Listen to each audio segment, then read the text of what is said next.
Magandang araw mga kaibigan. Bigyan natin ng reaction opinion itong article published by Inquirer.net. Title, Chavit Singson arrested over cyber libel. So, Huwebes kahapon, Baka matulad siya kay Jason Sa, inaresto ng Huwebes the following day, holiday, kulong siya hanggang Monday na release na lang. So ano ba ito? Pagka-aresto niya is nakapiyansa ba siya kaagad? Baka nasa kulungan pa ngayon? Tingnan natin. So dito sa article, the report said Singson was arrested past 1 p.m. at his residence in gated subdivision in Barangay Ugong Norte, Quezon City. Okay, so 1 p.m. So, may panahon pa na makapiyansa. Kasi kung inaresto siya ng gabi, wala na. So, 1 p.m. Following the arrest, the 84-year-old businessman was brought to Police Station 12 for booking, documentation, and other legal procedures. The arrest was carried out on the strength of a warrant issued by the Regional Trial Court of Bigan City, Branch 21 for alleged violation of, yung Cybercrime Prevention Act of 2012. The warrant was dated June 10, 2026 and issued by Judge Marie Jean Cecil O'Malley. Singson immediately posted bail of 60,000 and was released on the same day. Ay, salamat naman.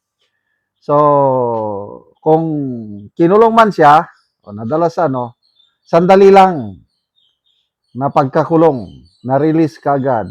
Katulad din kay General Romeo Puques, nung naaresto siya, the same day, na-release na rin. That's good news kasi ang kawawa si Mr. Jason Sa, inaresto siya ng gabi.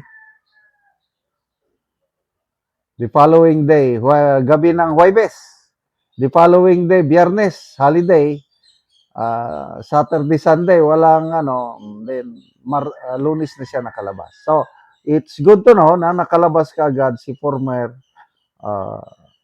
Governor Chavit Singson. Court and police records obtained by the inquiry did not identify the complainant or disclose the statements that gave rise to the cyber libel charge. Sino bang... So, as of now, wala pa akong idea. Wala akong matandaan na sinampan siya ng... Baka yung mga pronouncement niya against the government siguro. Wala akong idea kung sino yung complainant. As of Thursday evening, authorities had yet to release details of the complaint, including when it was filed and whether it stemmed from social media posts, online videos, or other digital content. The Philippine National Police released blurred mugshots of Singson, but unblurred version on social media show him smiling. Ibig sabihin, palaban siya kung naka-smile. Laban lang. Akala nila mapapatahimik. So, kung 60,000 lang ang bail, ibig sabihin, mababa yung magnitude of offense, Depende kasi yan eh. Yung kaibigan ko, nung may warrant of arrest siya, 36,000 ang kanyang, So, maliit na. So, kung 60,000, mahirap niyan kung malaki ang I think si ex-Congressman Barsaga, 80,000 yung bail niya kailang maraming counts, kaya malaki ang binayaran niyang piyansa. So, ang tanong, sino ang isusunod? May mga nabasa kong comments dito eh. Ang susunod, ito, basa ko ha. Casey Strauss, sabi niya, silent martial law na ba? I don't know. Makakalaya din yan. Yes, nakalaya na siya. Robin Dikinya, yes, one down. Next is Baligod, Defensor, and the X-18 bodyguards. Pagdasal po natin si Atty. Baligod, Mike Defensor, and baka sila nang susunod. Kaya lang, dahil cyber libel is available, no worry. Kasi dito sa atin, matagal bago ka makonvict. Example, basta nakapagpiyansa ka lang, it will take so many years. Kasi, example, makonvict ka sa Regional Trial Court, may Court of Appeals, meron pang Supreme Court, matagal. Tingnan nyo si Franz Castro. Excuse me. Convicted na siya sa RTC.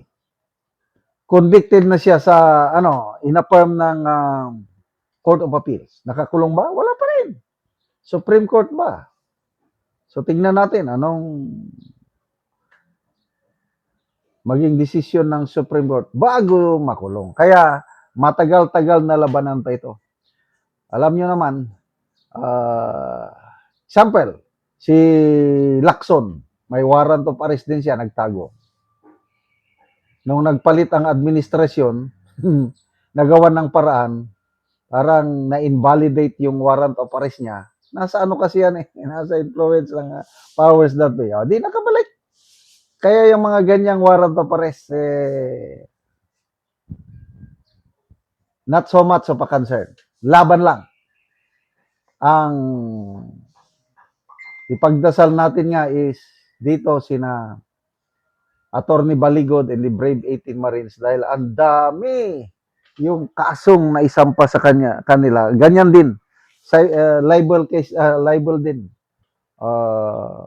Yung isa, yung kay Congressman Adjong, humingi pa siya ng danyos na 25 million pesos. Ay nako. Salamat mga kaibigan sa inyong pagsubaybay sa channel na ito. Nakakatulong kayo ng malaki sa tribong Talandig ng Bukidnon dahil ang sweldo natin sa channel na ito is pantulong po sa tribo. Namimigay tayo ng libreng yero at pako para makapagpatayo sila ng mas maayos na tirahan. Panoorin ninyo ang video na ito. Balay sa natabangan ng Bugero. Sumuna ni Chora sa buslot sa iyang atop. Kita gid nato nga buslot na gid ang iyang mga atop. So kining diri gani dapat isumpay lang.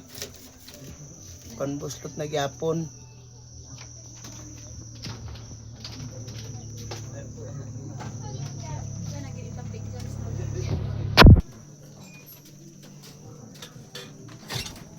So mga dagko na gid ang buslot sa iyang atop. So karon mag-atop na ni sa gitagaan sa gihatag na mga heroes mapulian na ni karon iyang atop nga buslot na gid kaayo. Ug karon mao na ni ang hero nga among gihatag nga iatop nila karon.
Mm. Salamat sa Ginoo kay sa mga nagtabang sa mga tao. Dagang gyud salamat. Nga nakatop na mo. Nakaatop na gyud mi og maayo nga sen kay among sen daw gyud kaayo. So karon nindot na gyud nga tan-awon. Tanawa karon na. Humana gyud sa pag-atop.